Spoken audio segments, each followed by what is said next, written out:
War and Peace, Book 7, Chapter 4. The old count, who had always kept up an enormous hunting establishment, but had now handed it all completely over to his son's care, being in very good spirits on this 15th of September, prepared to go out with the others. In an hour's time the whole hunting party was at the porch. Nicholas, with a stern and serious air, which showed that now was no time for attending to trifles, went past Natásha and Pétya, who were trying to tell him something. He had a look at all the details of the hunt, sent a pack of hounds and huntsmen on ahead to find the quarry, mounted his chestnut Donets, and whistling to his own leash of borzoi, set off across the threshing ground to a field leading to the Otrádnoe wood. The old count's horse, a sorrel gelding called Viflyanka, was led by the groom in attendance on him, while the count himself was to drive in a small trap straight to a spot reserved for him. They were taking 54 hounds, with 6 hunt attendants and whippers in. Besides the family, there were 8 borzoi kennelmen and more than 40 borzoi, so that, with the borzoi on the leash belonging to members of the family, there were about 130 dogs and 20 horsemen. Each dog knew its master and its call. Each man in the hunt knew his business, his place, what he had to do. As soon as they had passed the fence they all spread out evenly and quietly, without noise or talk, along the road and field leading to the Otrádnoe covert. The horses stepped over the field as over a thick carpet, now and then splashing into puddles as they crossed a road. The misty sky still seemed to descend evenly and imperceptibly toward the earth. The air was still, warm, and silent. Occasionally the whistle of a huntsman, the snort of a horse, the crack of a whip, or the whine of a straggling hound could be heard. When they had gone a little less than a mile, 5 more riders with dogs appeared out of the mist, approaching the Rostóvs. In front rode a fresh-looking, handsome old man with a large gray mustache. "Good morning, Uncle," said Nicholas, when the old man drew near. "That's it. Come on. I was sure of it," began Uncle. He was a distant relative of the Rostóvs, a man of small means, and their neighbor. "I knew you wouldn't be able to resist it, and it's a good thing you're going. That's it. Come on." This was Uncle's favorite expression. "Take the covert at once, for my Gurchik says the Ilágins are at Korniki with their hounds. That's it. Come on. They'll take the cubs from under your very nose." "That's where I'm going. Shall we join up our packs?" asked Nicholas.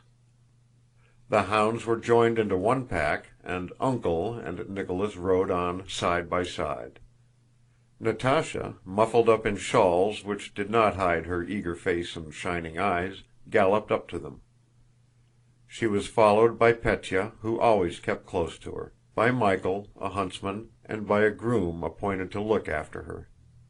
Pétya, who was laughing, whipped and pulled at his horse. Natásha sat easily and confidently on her black Arabchik and reined him in without effort, with a firm hand. Uncle looked round disapprovingly at Pétya and Natásha. He did not like to combine frivolity with the serious business of hunting. "Good morning, Uncle. We are going too," shouted Pétya. "Good morning, good morning, but don't go overriding the hounds," said Uncle sternly. "Nicholas, what a fine dog Trunilla is! He knew me," said Natásha, referring to her favorite hound. "In the first place, Trunilla is not a dog, but a harrier," thought Nicholas, and looked sternly at his sister, trying to make her feel the distance that ought to separate them at that moment. Natásha understood it. "You mustn't think we'll be in anyone's way, Uncle," she said. "We'll go to our places and won't budge." "A good thing too, little countess," said Uncle. "Only mind you don't fall off your horse," he added, "because... That's it, come on. You've nothing to hold on to." The oasis of the Otrádnoe covert came in sight a few hundred yards off. The huntsmen were already nearing it. Rostóv, having finally settled with "Uncle" where they should set on the hounds, and having shown Natásha where she was to stand, a spot where nothing could possibly run out, went round above the ravine. "Well, nephew, you're going for a big wolf," said "Uncle." "Mind and don't let her slip." "That's as may happen," answered Rostóv. "Karáy, here!" he shouted, answering "Uncle's" remark by his call to his borzoi. Karáy was a shaggy old dog with a hanging jowl, famous for having tackled a big wolf unaided. They all took up their places. The old count, knowing his son's ardor in the hunt, hurried so as not to be late, and the huntsmen had not yet reached their places when Count Ilyá Rostóv, cheerful, flushed, and with quivering cheeks, drove up with his black horses over the winter rye to the place reserved for him where a wolf might come out. Having straightened his coat and fastened on his hunting knives and horn, he mounted his good, sleek, well-fed and comfortable horse Viflyanka, which was turning gray like himself. His horses and trap were sent home. Count Ilyá Rostóv, though not at heart a keen sportsman, knew the rules of the hunt well, and rode to the bushy edge of the road where he was to stand, arranged his reins, settling himself in the saddle, and feeling that he was ready, looked about with a smile. Beside him was Simon Chekmár, his personal attendant, an old horseman now somewhat stiff in the saddle. Chekmár held in leash three formidable wolfhounds who had, however, grown fat like their master and his horse. Two wise old dogs lay down unleashed. Some 100 paces farther along the edge of the wood stood Mítka, the count's other groom, a daring horseman and keen rider to hounds. Before the hunt, by old custom, the count had drunk a silver cupful of mulled brandy, taken a snack, and washed it down with half a bottle of his favorite Bordeaux. He was somewhat flushed with the wine and the drive.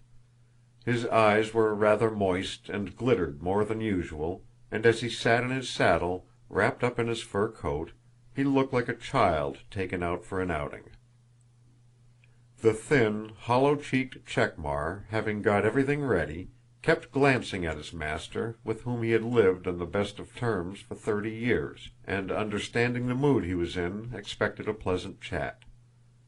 A third person rode up circumspectly through the wood, it was plain that he had had a lesson, and stopped behind the count. This person was a gray-bearded old man in a woman's cloak, with a tall peaked cap on his head. He was the buffoon, who went by a woman's name, Nastásya Ivánovna. "Well, Nastásya Ivánovna," whispered the count, winking at him. "If you scare away the beast, Daniel'll give it you." "I know a thing or two myself," said Nastásya Ivánovna. "Hush!" whispered the count and turned to Simon. "Have you seen the young countess?" he asked. "Where is she?" "With young Count Peter, by the Zharov rank grass," answered Simon, smiling. "Though she's a lady, she's very fond of hunting." "And you're surprised at the way she rides, Simon, eh?" said the count. "She's as good as many a man." "Of course. It's marvelous. So bold, so easy." "And Nicholas, where is he? By the Lyádov upland, isn't he?" "Yes, sir. He knows where to stand. He understands the matter so well that Daniel and I are often quite astounded," said Simon, well knowing what would please his master. "Rides well, eh? And how well he looks on his horse, eh?" "A perfect picture. How he chased a fox out of the rank grass by the Zavarzynks thicket the other day! Leaped a fearful place. What a sight when they rushed from the covert! The horse worth 1,000 rubles and the rider beyond all price. Yes, one would have to search far to find another as smart." "To search far," repeated the count, evidently sorry Simon had not said more. "To search far," he said, turning back the skirt of his coat to get at his snuff-box. "The other day when he came out from mass in full uniform, Michael Sidorich—" Simon did not finish, for on the still air he had distinctly caught the music of the hunt with only 2 or 3 hounds giving tongue. He bent down his head and listened, shaking a warning finger at his master. "They are on the scent of the cubs," he whispered. "Straight to the Lyádov uplands." The count, forgetting to smooth out the smile on his face, looked into the distance, straight before him, down the narrow open space, holding the snuff-box in his hand, but not taking any. After the cry of the hounds came the deep tones of the wolf call from Daniel's hunting horn. The pack joined the first 3 hounds, and they could be heard in full cry, with that peculiar lift in the note that indicates that they are after a wolf. The whippers-in no longer set on the hounds, but changed to the cry of uli-uli-u, and above the others rose Daniel's voice, now a deep bass, now piercingly shrill. His voice seemed to fill the whole wood and carried far beyond out into the open field. After listening a few moments in silence, the count and his attendant convinced themselves that the hounds had separated into 2 packs. The sound of the larger pack, eagerly giving tongue, began to die away in the distance. The other pack rushed by the wood past the count, and it was with this that Daniel's voice was heard calling uli-uli-u. The sounds of both packs mingled and broke apart again, but both were becoming more distant. Simon sighed and stooped to straighten the leash a young bourgeois had entangled. The count too sighed and noticed the snuff-box in his hand, opened it and took a pinch. "Back!" cried Simon to a bourgeois that was pushing forward out of the wood. The count started and dropped the snuff-box. Nastásya Ivánovna dismounted to pick it up. The count and Simon were looking at him. Then, unexpectedly, as often happens, the sound of the hunt suddenly approached, as if the sounds in full cry and Daniel uli-uli-uing were just in front of them. The count turned and saw on his right Mítka staring at him with eyes starting out of his head, raising his cap and pointing before him to the other side. "Look out!" he shouted in a voice plainly showing that he had long fretted to utter that word, and letting the bourgeois slip, he galloped toward the count. The count and Simon galloped out of the wood and saw on their left a wolf which, softly swaying from side to side, was coming at a quiet lope farther to the left to the very place where they were standing. The angry bourgeois whined and, getting free of the leash, rushed past the horse's feet at the wolf.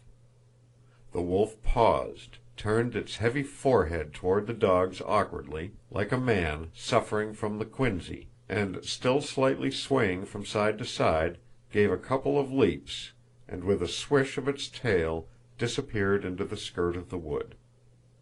At the same instant, with a cry like a whale, first one hound, then another, and then another, sprang helter-skelter from the wood opposite, and the whole pack rushed across the field toward the very spot where the wolf had disappeared. The hazel bushes parted behind the hounds, and Daniel's chestnut horse appeared, dark with sweat. On its long back sat Daniel, hunched forward, capless, his disheveled gray hair hanging over his flushed, perspiring face. "Uli, uli, uli, uli, u! Uli, uli, u!" he cried. When he caught sight of the count, his eyes flashed lightning. "Blast you!" he shouted, holding up his whip threateningly at the count. "You've let the wolf go! What sportsman!" And as if scorning to say more to the frightened and shamefaced count, he lashed the heaving flanks of his sweating chestnut gelding with all the anger the count had aroused, and flew off after the hounds. The count, like a punished schoolboy, looked round, trying by a smile to win Simon's sympathy for his plight. But Simon was no longer there.